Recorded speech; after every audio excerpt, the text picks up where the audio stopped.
Hello guys, ഞങ്ങൾ ഇന്നൊരു സിനിമയ്ക്ക് പോവാണ്. മുന്നത്തെ വ്ളോഗിൽ പറഞ്ഞിട്ടുണ്ടായിരുന്നു നമ്മൾ സിനിമയ്ക്ക് പോകുന്നുണ്ടെന്ന്. വരവ് എന്ന് പറഞ്ഞ ഫിലിമിനാണ് പോകുന്നത്. സെക്കൻഡ് ഷോ ആണ്. നമ്മുടെ കുട്ടിയം ഡ്രീംസ് മോളിലാണ് ബുക്ക് ചെയ്തിരുന്നത്. വൈകിട്ട് ഓഫീസിൽ നിന്ന് വന്ന് കുറച്ചേരം കിടന്ന് ഉറങ്ങിയതിന് ശേഷമാണ് റെഡിയായത്. ഉറങ്ങി എണീച്ച ഉടനെ തന്നെ ജനനായകന് വേണ്ടി ടിക്കറ്റ് ബുക്ക് ചെയ്തിട്ടുണ്ടായിരുന്നു. ജനനായകന്റെ ടിക്കറ്റ് ഓപ്പൺ ആയത് ഇന്ന് 6 മണിക്കാണ്. അപ്പോൾ തന്നെ ബുക്ക് ചെയ്തു. ഫസ്റ്റ് ഡേയിലേക്ക് തന്നെയാണ് ബുക്ക് ചെയ്തത് നമ്മൾ. അത് 23 ജൂലൈയിലാണ് റിലീസ്. വരവ് എന്ന് പറഞ്ഞ ഫിലിം ഫസ്റ്റ് ഡേ തന്നെ കാണണം എന്ന് വിചാരിച്ചാണ്. പക്ഷെ അന്ന് വാപ്പ പരപ്പനങ്ങാടിയിലായിരുന്നു.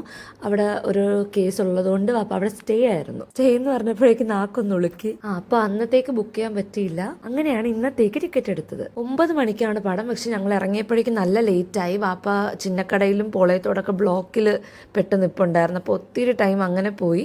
അങ്ങനെ വാപ്പ എത്തിയപ്പോഴേക്കും 8:50 കഴിഞ്ഞിട്ടുണ്ടായിരുന്നു. അപ്പോൾ കൊട്ടിയൊക്കെ ഇപ്പോൾ എത്താൻ ഇച്ചിരി ബ്ലോക്ക് ഉള്ളതുകൊണ്ട് ടൈം എടുക്കും എന്നുള്ള ഇതുണ്ടായിരുന്നു. പക്ഷെ എന്നാൽ തന്നെ നമ്മൾ എത്തിയെന്ന് വെച്ചാൽ ഓടിപ്പടച്ചെത്തി. അങ്ങനെ സ്പീഡിൽ പോയിട്ടാണ് നമ്മൾ എത്തിയത്. പിന്നെ ഓടി പാർക്കിംഗ് ഏരിയയിൽ നിന്ന് തന്നെ ലിഫ്റ്റിൽ കയറി നേരെ പ്ലേ ഏരിയയിലാണ് ചെന്ന് കയറിയത്. അപ്പോൾ വഴി അറിയത്തില്ലായിരുന്നു. പിന്നെ അതിൻ്റെ ഇടയിൽ കൂടെ ഒക്കെ ചെന്ന് കയറിയപ്പോൾ നേരെ നമ്മൾ തിയേറ്ററിലോട്ട് എത്തി. ഞങ്ങൾ എത്തിയപ്പോഴേക്കും സിനിമ തുടങ്ങിയിട്ടുണ്ടായിരുന്നു. എനിക്കിങ്ങനെ പറഞ്ഞപ്പോൾ മറ്റേ ദൃശ്യത്തിലെ ഡയലോഗാണ് ഓർമ്മ വന്നത്. ഞങ്ങൾ എത്തിയപ്പോഴേക്കും ധ്യാനം തുടങ്ങിയിട്ടുണ്ടായിരുന്നു എന്ന് പറയില്ല എല്ലാവരോടും. ഞാനിപ്പോൾ എന്തിനാ അതിവിടെ പറഞ്ഞതെന്ന് എനിക്ക് അറിയത്തില്ല. അപ്പോൾ ഞാൻ പറഞ്ഞു വന്നത്, ഈ ജോജുവിൻ്റെ സിനിമയൊക്കെ എനിക്ക് ഭയങ്കര ഇഷ്ടമാണ്. എന്തോ ഒരു സ്പെഷ്യാലിറ്റിയാണ് പുള്ളിയുടെ ഒരു ആക്ടിങ്ങിലുള്ളത്. മുന്നേ ഞാൻ തിയേറ്ററിൽ കണ്ടിട്ടുള്ളത് പുള്ളിയുടെ ഫിലിം എന്ന് പറയുന്നത് വലതുവശത്തെ കള്ളൻ എന്ന് പറഞ്ഞിട്ട് ഫിലിമാണ്. അല്ലാതെ ഞാൻ വേറൊന്നും പുള്ളിയുടെ ഇതുവരെ തിയേറ്ററിൽ കണ്ടിട്ടില്ല. പക്ഷേ ഈ മറ്റേ ഞാൻ ഇപ്പോൾ പറഞ്ഞ ഫിലിം നല്ല ഫിലിമായിരുന്നു.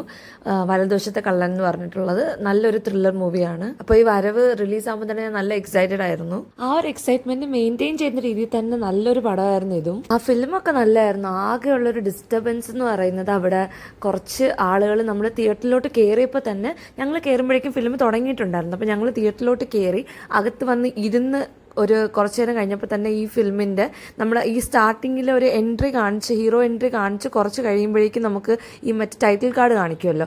ടൈറ്റിൽ കാർഡ് കാണിച്ചപ്പോഴേക്കും ഞങ്ങളുടെ തൊട്ട് ഫ്രണ്ടിലത്തെ റോയിൽ ഒരു സെറ്റ് ഓഫ് ആൺപിള്ളേരുണ്ടായിരുന്നു. പിള്ളേരാണോ എങ്ങനെ ഏജ് ഗ്രൂപ്പ് എന്താണെന്ന് എനിക്കറിയില്ല. അവരിങ്ങനെ ഇരുന്ന് ഭയങ്കരമായിട്ട് ഈ ഡയറക്ടേഴ്സിൻ്റെയും പേരൊക്കെ എഴുതി കാണിക്കുമ്പോൾ കളിയാക്കുന്നുണ്ടായിരുന്നു. കളിയാക്കലും ബഹളമൊക്കെ പിന്നെയും സഹിക്കാം. ഇപ്പം നിങ്ങൾക്ക് കാണാമല്ലോ വീഡിയോയിൽ കാലുകൾ പൊങ്ങിയിരിക്കുന്നുണ്ടോ. ഇവർ ഞങ്ങളുടെ ഫ്രണ്ട് ഇരിക്കുന്നവരായിരുന്നു. അവരുടെ ഫ്രണ്ട് റോയിൽ സീറ്റ്സിലോട്ട് കാലെടുത്ത് മുകളിലേക്ക് വെച്ച് ഇരിക്കുമായിരുന്നു. അപ്പം നമുക്ക് സ്ക്രീനിലോട്ട് നോക്കുമ്പോൾ കാണുന്നത് താഴത്തെ റോയിൽ ലെവലിൽ ഫുള്ള് കാണുന്ന ഇവരുടെ കാലുകളാണ്. ഒരു 3-4 പേര് ഇതേപോലെ ലിഫ്റ്റ് ചെയ്ത് ഇങ്ങനെ വെക്കും, ഇടയ്ക്ക് താത്തിടും. കൂടുതൽ സമയം അമ്മമാരിങ്ങനെ ലിഫ്റ്റ് ചെയ്ത് തന്നെ വെച്ചിരുന്ന കാല്. അവർ കുടിച്ചിരുന്നെന്ന് തന്നെയാണ് എനിക്ക് തോന്നുന്നത്. കാരണം വെച്ചാൽ ഭയങ്കര സെൻസ് ഇല്ലാത്ത രീതിയിലുള്ള പെരുമാറ്റമായിരുന്നു തിയേറ്ററിൽ കാണിച്ചിരുന്നത്.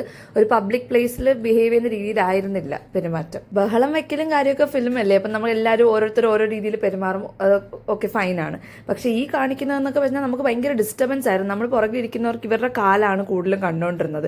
പിന്നെ അത് മാത്രമല്ല, അതിൻ്റെ ഫ്രണ്ടിൽ ഇവർ ഈ കാല് വെക്കുന്നതിന് തൊട്ടപ്പുറത്തെ സീറ്റിലിരുന്നതൊക്കെ ലേഡീസൊക്കെയാണ്.